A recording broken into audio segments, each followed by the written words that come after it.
ആഗോളതലത്തിൽ പലയിടങ്ങളിലും സംഘർഷ സാഹചര്യങ്ങൾ ഉടലെടുത്ത് രാഷ്ട്രീയ അരക്ഷിതാവസ്ഥകൾ മുളപൊട്ടി വരുമ്പോൾ മിക്കയിടത്തും കാണുന്ന ഒരു പ്രധാന സാന്നിധ്യമാണ് അമേരിക്കയുടെയും ഡൊണാൾഡ് ട്രംപിന്റെയും സാന്നിധ്യം.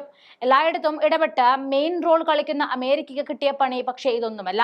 സാമ്പത്തിക മാന്ദ്യത്തിലേക്ക് കൂപ്പുകുത്താൻ ഒരുങ്ങുന്ന ഒരു സാമ്പത്തിക സ്ഥിതിയും ജനപ്രീതി തന്നെ കുറഞ്ഞ ഒരു പ്രസിഡന്റും കലിതുള്ളി നിൽക്കുന്ന പ്രകൃതിയും ഒക്കെയാണ് അവിടുത്തെ പ്രധാന പ്രതിസന്ധികൾ.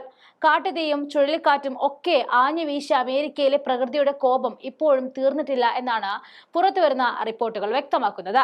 നേരത്തെ ഉണ്ടായതിലും വിനാശകരമായ ഒരു ചുഴലിക്കാറ്റിന്റെ സീസൺ അടുത്തു വരുന്നുണ്ട് എന്ന ആശങ്കയിലാണ് ഇപ്പോൾ രാജ്യത്തിന്റെ കാലാവസ്ഥ പ്രവചന ഏജൻസി ഉള്ളത്.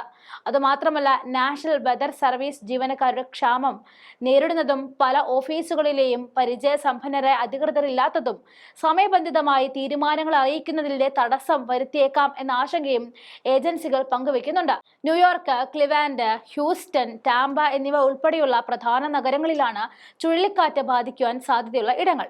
നിലവിലെ അമേരിക്കയിലെ കാലാവസ്ഥ വളരെ മോശം സ്ഥിതിയിലൂടെയാണ് പോകുന്നത്.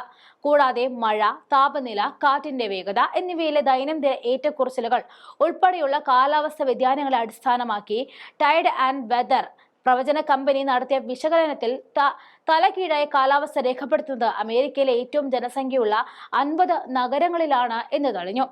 കാലാവസ്ഥ കേന്ദ്രങ്ങളിൽ നിന്നുമുള്ള ഡാറ്റ ഉപയോഗിച്ച് ടൈഡ് സ്റ്റാറ്റിലെ വിദഗ്ധർ ഒരു കാലാവസ്ഥ പ്രവചനാതീത സൂചിക വികസിപ്പിച്ചെടുത്തിരുന്നു. ഒക്ലഹോമ ആണ് ഏറ്റവും കൂടുതൽ കാലാവസ്ഥ പ്രതിസന്ധികൾ നേരിടുന്നത്. കൂടാതെ രാജ്യത്ത് ഏറ്റവും കൂടുതൽ കാറ്റുള്ള രണ്ടാമത്തെ സ്ഥലവുമാണിത്. ഒക്ലഹോമ സിറ്റിക്ക് തൊട്ടുപിറകിൽ നെബ്രാസ്കയിലെ ഒമാഹോയാണുള്ളത്. ഒമാഹോയിൽ ഏറ്റവും തീവ്രമായ ശരാശരി താപനില വ്യതിയാനങ്ങളാണ് രേഖപ്പെടുത്തുന്നത്. ഏതൊരു ദിവസവും 20 ഡിഗ്രിയിൽ കൂടുതൽ ഏറ്റക്കുറച്ചിലുകൾ ഇവിടെ ഉണ്ടാകാറുണ്ട്. ഏറ്റവും പ്രവചനാതീതമായ സംസ്ഥാനങ്ങളിൽ താമസിക്കുന്ന ആളുകൾ ദൈനംദിന വെല്ലുവിളികൾ നേരിടാൻ സാധ്യതയുണ്ടെന്നും ഒക്ലഹോമ സിറ്റിയിലെയും ഒമാൻഹയിലെയും നിവാസികൾ പെട്ടെന്നുള്ള കാലാവസ്ഥ വ്യതിയാനങ്ങൾക്ക് തയ്യാറായിരിക്കേണ്ടതുണ്ടെന്നും അറിയിക്കുന്നുണ്ട്. ചില മുന്നറിയിപ്പിൽ പറഞ്ഞിട്ടുണ്ട് പ്രധാനപ്പെട്ട കാര്യങ്ങൾ.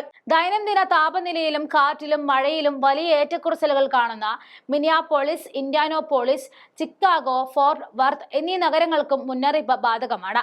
അതേസമയം കാലാവസ്ഥ ഏജൻസികളിൽ ആവശ്യത്തിന് ഉദ്യോഗസ്ഥർ ഇല്ലാത്തത് കാലാവസ്ഥ പ്രതിസന്ധിക്ക് കൂടുതൽ വെല്ലുവിളി ഉയർത്തുകയാണിപ്പോൾ. കഠിനമായ കാലാവസ്ഥ പ്രത്യാഘാതങ്ങളിൽ നിന്നും ജീവനും സ്വത്തിനും സംരക്ഷണം നൽകുന്നതിൽ ഉത്തരവാദിത്തമുള്ള നാഷണൽ വെതർ സർവീസ് ഓഫീസുകളിൽ 30 കാലാവസ്ഥ നിരീക്ഷകർ ഇൻചാർജ് തസ്തികയിൽ പരിചയസമ്പന്നരായ ഉദ്യോഗസ്ഥനില്ല. ന്യൂയോർക്ക് സിറ്റി, ക്ലിവാൻസ്, ഹൂസ്റ്റൺ, ടാംബ തുടങ്ങിയ പ്രധാന ജനവാസ കേന്ദ്രങ്ങളിൽ ഓഫീസുകളിലും ഇതിൽ പെടുന്നു. ചുഴലിക്കാറ്റ് സാധ്യതയുള്ള ഹൂസ്റ്റൺ ഗാൽവെസ്റ്റൺ പ്രവചന ഓഫീസിലും ഒരു മാനേജർ പോലുമില്ല. അതിനിടയിൽ വെള്ളപ്പൊക്ക ഭീഷണിയിൽ വലയുകയാണ് വടക്കൻ ടെക്സസിലെയും ഒക്ലോഹോമയിലെയും ജനങ്ങൾ. സമീപ ദിവസങ്ങളിൽ പ്രദേശത്ത് പെയ്ത മഴ സ്ഥിതി വഷളാക്കിയിരുന്നു. 3 ദശലക്ഷത്തിലധികം ആളുകളാണ് അവിടെയുള്ളത്. അമേരിക്ക മാത്രമല്ല, അങ്ങ് ഇസ്രയേലിലെ സ്ഥിതി വ്യത്യസ്തമല്ല. അവിടെയും പ്രശ്നത്തിലാണ് എന്ന് തന്നെ പറയാം. പക്ഷേ ഇസ്രയേലിനെ വിഴുങ്ങുന്നത് തീയാണെന്ന് മാത്രം. ഇസ്രയേലിലെ ജെറുസലേമിലുണ്ടായ വൻ തീപിടുത്തത്തിൽ ആയിരക്കണക്കിന് ഏക്കർ വനമാണ് കത്തി നശിച്ചത്. നഗരത്തിന്റെ പ്രാന്തപ്രദേശങ്ങളിൽ ആളിപ്പടരുന്ന കാട്ടുതീ അണയ്ക്കുവാൻ ഇസ്രയേൽ അന്താരാഷ്ട്ര സഹായവും തേടിയിരുന്നു. ആയിരക്കണക്കിന് ആളുകളെ പ്രദേശത്ത് നിന്നും ഇസ്രയേൽ മാറ്റി പാർപ്പിക്കുകയുമുണ്ടായി. ജെറുസലേം കുന്നുകളിലായിരുന്നു ആദ്യം തീപിടുത്തമുണ്ടായത്. ഉഷ്ണതരംഗത്തിൽപ്പെട്ട് കാട്ടുതീ അതിവേഗം വ്യാപിക്കുകയായിരുന്നു.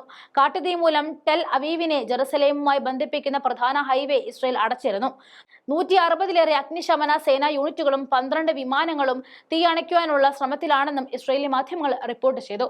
വിമാനങ്ങൾ കൂടാതെ ഹെലികോപ്റ്ററുകളും തീ നിയന്ത്രണ വിധേയമാക്കുവാനുള്ള ഉദ്യമത്തിൽ പങ്കെടുക്കുന്നുണ്ടെന്നും രാജ്യത്തെ സൈന്യവും തിരച്ചിലിനും രക്ഷാപ്രവർത്തനത്തിനും സഹായിക്കുന്നുണ്ടെന്നും ഇസ്രയേലി അധികൃതർ അറിയിച്ചിരുന്നു. ദേശീയപാതകൾ ഉൾപ്പെടെ പ്രധാന റോഡുകളിലെല്ലാം ഇസ്രയേൽ അടച്ചിരുന്നു. ഇസ്രയേലിന് ഒറ്റയ്ക്ക് നിന്നുമുള്ള പ്രതിരോധം വെല്ലുവിളി ഉയർത്തിയതോടെ Italy, Croatia, Spain, France, Romania എന്നീ രാജ്യങ്ങൾ തീ അണയ്ക്കുവാൻ വിമാനങ്ങൾ അയച്ചിരുന്നു. കൂടാതെ നോർത്ത് മെസിഡോണിയ, സൈപ്രസ് തുടങ്ങിയ രാജ്യങ്ങൾ വെള്ളമൊഴിക്കുന്ന വിമാനങ്ങളും ഇസ്രയേലിൽ എത്തിച്ചിരുന്നു. 2010-ൽ വടക്കൻ ഇസ്രയേലിലെ മൗണ്ട് കാർമലിൽ 4 ദിവസത്തെ കത്തിപ്പടർന്ന ഒരു വലിയ കാട്ടുതീയിൽ 44 പേർ കൊല്ലപ്പെടുകയും ഏകദേശം 12,000 ഏക്കർ കത്തി നശിക്കുകയും ചെയ്തു. അതിൽ ഭൂരിഭാഗവും വനപ്രദേശമായിരുന്നു. അതിനുശേഷമുണ്ടായ ഏറ്റവും വലിയ കാട്ടുതീയാണ് ഇതെന്നാണ് വിലയിരുത്തൽ.